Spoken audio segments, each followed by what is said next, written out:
Welcome. The purpose of this briefing is to outline the core procedures for compiling accurate financial data specifically for non-reporting entities. The information we'll cover is drawn directly from the established learning guide, providing a step-by-step procedural overview. We'll proceed through four key areas. First, principles and data sources. Second, coding and classifying data. Third, we'll cover ensuring data accuracy. And we'll conclude with verification methods and tools. All right, let's begin with our first section, principles and data sources. Before any data compilation can happen, it's absolutely essential to grasp the foundational rules and the sources of information. This is where it all starts. So, what exactly are accounting standards? According to the guide, they are the definitive rules that govern how financial statements are prepared. The entire point is to ensure two things: consistency and comparability. Here in Australia, the body responsible for setting these standards is the Australian Accounting Standards Board, often referred to as the AASB.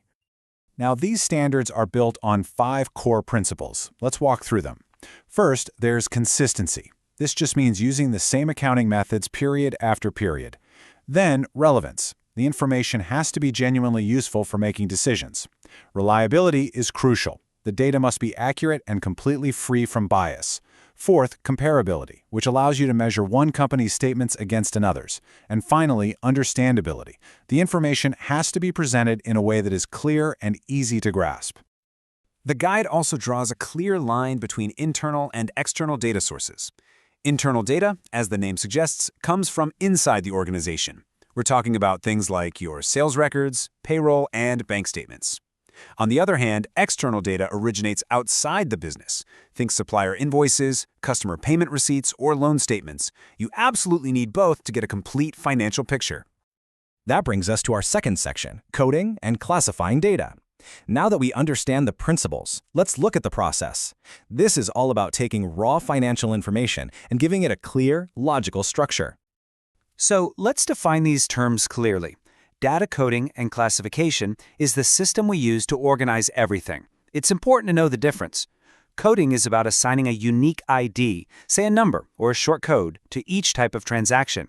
Classification, then, is the act of grouping similar transactions together using those codes. They really work hand in hand to bring order to the chaos of raw data.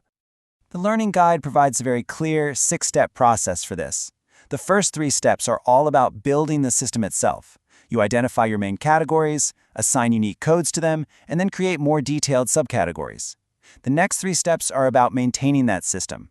You have to document everything in a manual, properly train your staff on how to use it, and then periodically review the system to make sure it's still effective. When we classify data, it falls into 5 primary categories. First, assets. This is everything the business owns, like cash or equipment. Second, liabilities. This is everything it owes, like loans. Equity is what's left over for the owners after you subtract liabilities from assets. Then you have income, which is the money earned. And finally, expenses, the costs of running the business, like rent and salaries. The guide is also careful to point out some common pitfalls. A big one is misclassifying expenses and revenues. For example, if you accidentally record an expense as revenue, you're going to incorrectly inflate your profit. This gives a completely distorted picture of how the organization is actually performing. So, how do you fix and prevent this? The solution is procedural and quite simple. You have to diligently double-check all entries.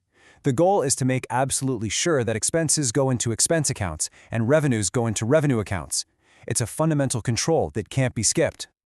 Here's another critical error the guide warns about: mixing up capital and operational expenses. A capital expense is a major long-term investment, like buying a new building. An operational expense is a day-to-day cost, like electricity. If you record that building purchase as a daily cost, it completely skews your analysis of the company's ongoing regular profitability. And the prevention for this one comes down to following the rules. It requires strict adherence to the organization's internal policies. Those policies should clearly define the criteria for each type of expenditure. Following them is the only way to ensure costs are treated accurately and consistently. Okay, moving on to our third section, ensuring data accuracy. Once the data is all coded and classified, the job isn't done. The next essential step in the workflow is making sure that data is actually correct. This is the verification process. As this image from the Learning Guide suggests, achieving data accuracy isn't a simple checkbox exercise. It's really about navigating a complex landscape of terms and processes. The ultimate goal is to ensure the final numbers are completely reliable and consistent. So how do we actually check for accuracy? The guide provides a toolkit of methods. This includes things like simply double-checking all your entries, or reconciling your accounts against external documents like a bank statement. You can also use software to automatically flag anything unusual, cross-reference data between different reports, or even just get a second pair of eyes on it through a peer review. When it comes to checking data, there's a trade-off between manual and automated methods. Manual checking is great because a human can spot unusual, context-specific errors that a machine might miss. But, of course, it's slow and prone to human error. On the flip side, automated checking is incredibly fast and efficient, especially for huge volumes of data. The downside? It can miss those nuanced errors if it isn't set up perfectly. This leads us to our final section, where we'll look at the practical side of all this, verification methods and tools.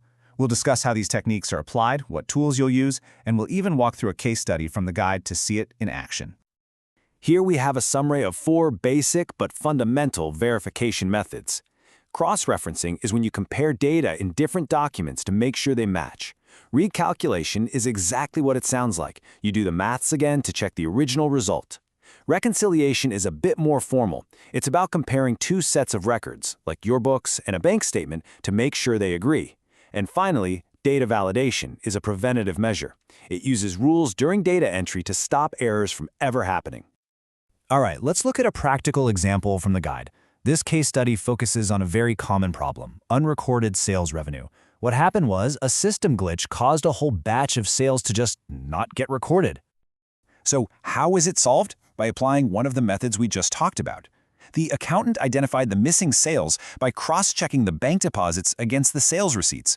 Once that discrepancy was found, it was a simple matter of manually entering the missing data to correct the records.